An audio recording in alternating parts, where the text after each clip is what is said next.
Para Brasília, a Procuradoria-Geral da República pede o arquivamento de processo contra o presidente Jair Bolsonaro por ataque às urnas eletrônicas. Paola Cuenca, o que acontece a partir de agora?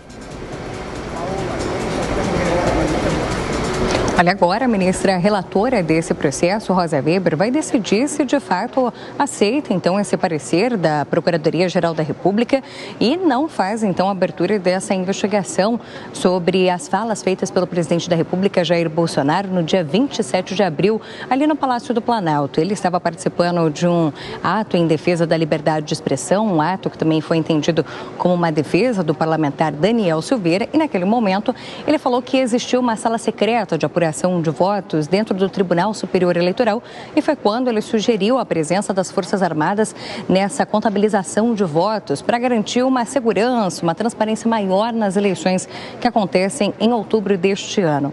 Sobre essas falas, o deputado federal Israel Batista havia entrado no Supremo Tribunal Federal com uma notícia-crime, apontando crimes que haviam sido cometidos pelo presidente da República, como prevaricação, peculato e também crimes que poderiam ser enquadrados ali nas falas do presidente da República. Nesse sentido, a ministra relatora Rosa Weber solicitou, então, um posicionamento, um parecer da Procuradoria-Geral da República, que seria o órgão que poderia fazer a investigação sobre essas falas do presidente da República. A vice-procuradora-geral, Lindora Araújo, é quem assina esse parecer, dizendo ao Supremo Tribunal Federal que não acredita na necessidade de investigação sobre essas falas do presidente da República e apontando que foram críticas e também colocações que poderiam aperfeiçoar o sistema de contabilização de votos, o sistema eleitoral aqui no Brasil. A vice-procuradora-geral chega a escrever que não se identifica nas palavras do presidente elementos típicos dos crimes. A mera crítica ao sistema eletrônico e a pretensão de seu aperfeiçoamento não conduzem, como pretende o peticionante, ou seja, o deputado que entrou com esse processo, a uma tentativa sistemática de embaraço das eleições. Então, dessa forma, também coloca a Procuradoria-Geral da República que as declarações do presidente Jair Bolsonaro são protegidas pela liberdade de expressão garantida na Constituição Federal. O órgão também diz que a Constituição proíbe atos de censura política, ideológica e artística.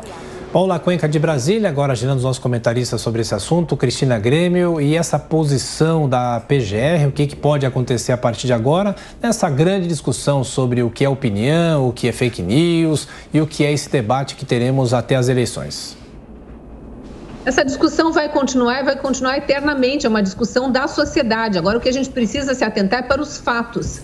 É um fato que há mais de 25 anos não há contagem pública dos votos. Isso está previsto no Código Eleitoral, artigo 221, para quem quiser conferir, e não vem sendo respeitado pelo próprio TSE e pelo STF. Quando não há uma contagem pública dos votos, desrespeita-se inclusive artigos da Constituição ali que falam da publicidade, da transparência, não se permite o acesso de fiscais dos partidos à tal sala secreta. A sala secreta existe, o próprio TSE assume isso, são pouquíssimas pessoas que têm acesso a essa contagem, então é tudo muito questionável. Nós temos o direito, a Constituição nos garante a liberdade de expressão, temos o direito de questionar, de criticar, sejamos nós anônimos ou o presidente da República. Então a PGR está certa quando pede o arquivamento, esse papo todo é apenas ideológico, é tentativa da oposição de tumultuar o processo, e a gente sabe que existe oposição, inclusive dentro dos tribunais superiores, que infelizmente viraram um partido de oposição ao governo e tentam a todo custo desmerecer o governo, avançar sobre prerrogativas do Poder Executivo. A gente sabe todos os questionamentos que existem, legítimos, acerca da atuação dos ministros de tribunais superiores, e isso vai continuar. Agora, o presidente da República não pode ser culpado por ter questionado algo em nome do povo brasileiro, em nome do seu eleitorado, que é majoritário, tanto que ele foi eleito em eleições democráticas, apesar de todos os questionamentos. É justo que a gente tenha contagem pública dos votos e segurança em relação ao resultado das eleições. Pois é, esse parecer da PGR já era esperado. Para poder haver uma denúncia junto ao STF contra o presidente da República, é preciso ter fatos muito concretos, algo realmente escabroso em termos que possa ser configurado como crime para que se possa chegar ao ponto de denunciar um presidente. Então, casos de corrupção, pagamento de propina, benefícios indevidos, tudo isso pode justificar uma denúncia. Evidentemente, quando se fala em questões de fala, né, o que o presidente falou ou a visão equivocada que ele tem sobre o processo de contagem de votos, isso pode parecer muito pouco para, de fato, haver uma denúncia contra o presidente junto ao STF. E a PGR tem tido essa postura nos últimos meses. A PGR tem sido dura com os bagrinhos, digamos assim, do bolsonarismo, aqueles que são pouco importantes, que têm pouca relevância. Isso inclui o deputado Daniel Silveira, outros deputados, também a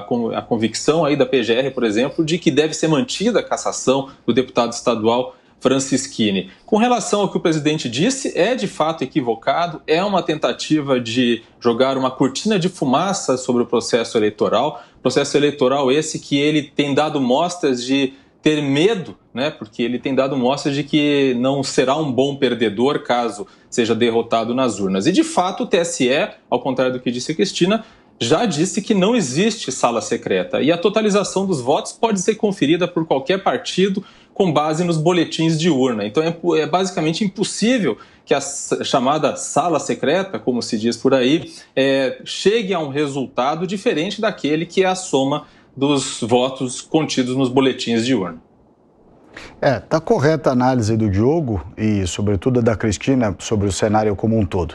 A Cristina descreveu bem justamente essa visão antagônica ao governo do presidente Bolsonaro, que recebe apoio, muitas vezes, de órgãos institucionais que deveriam ser imparciais, mas não são.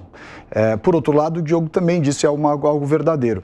Se, com relação ao presidente Bolsonaro, está havendo uma correta aplicação da regra, porque está correto esse parecer da Procuradora-Geral da República, a mesma análise não se vê com relação a muitos apoiadores do bolsonarismo, como se fosse uma espécie de concessão dada àqueles que se opõem ao governo e que poderão, eventualmente, no futuro, ter que analisar, não é?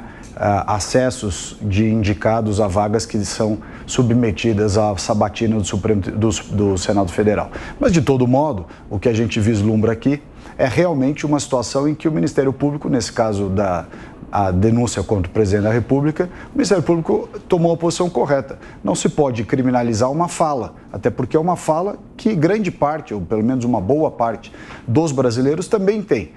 Receio relativamente à segurança das urnas, a não transparência daquele inquérito que depois tornou-se sigiloso, que é uma coisa absurda você não divulgar o que tem naquele inquérito, né? Deveria divulgar, se já que não tem nada, divulga o inquérito.